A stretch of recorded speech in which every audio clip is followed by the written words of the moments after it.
In this video, I like to talk about an important uh, issue, which is talking to your children, our children, about relationships as well as being truthful. Now, I'd like to tell you a little story, a true story.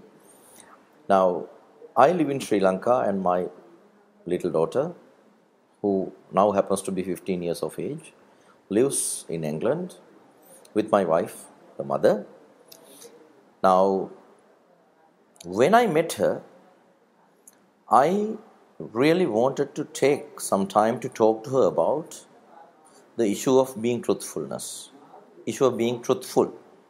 Now, my wife, in terms of being truthful and honest, is a black and white person. There's no intermediary area for her, and she feels that you have to be honest and truthful 100% of the time, 100%. Now, I don't agree with this. I think it is a disadvantage to be truthful all the time. Therefore, I told her that it is okay to lie at times. Now, let's take a situation where a little girl is at the shopping mall and a stranger comes and talks to her, and she doesn't want this. She does not like this. She doesn't want this. Now, if, for instance, she is asked, "Why are you waiting?" She could say, "There, can you see, my mom is buying ice cream for me, therefore I'm waiting for her to bring ice cream to me."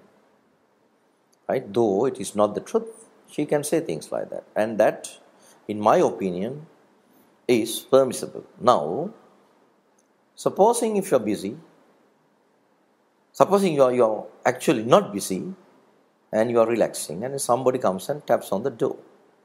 And when you open the door, it's somebody that you don't really want to talk to right now.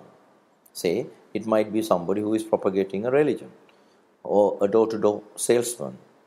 Now, in this situation, even if you're not doing anything, you could still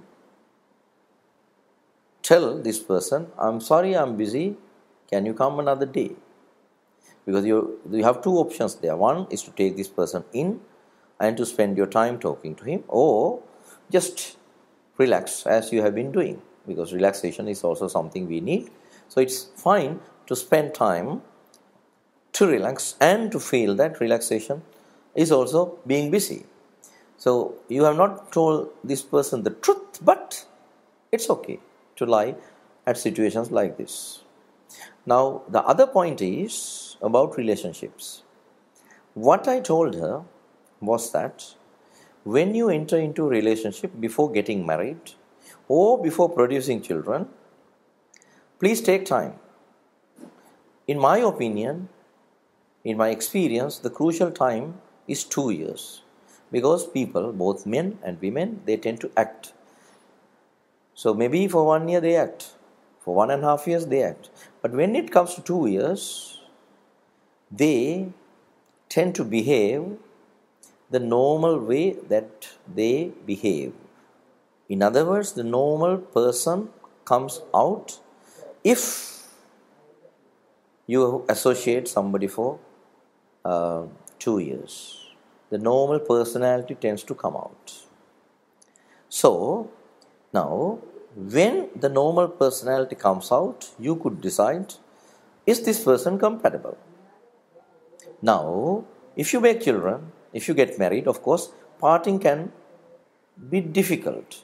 There can be practical problems with parting if you have children or you are married. Therefore, what you can do is, you can take this time and see if a person is compatible.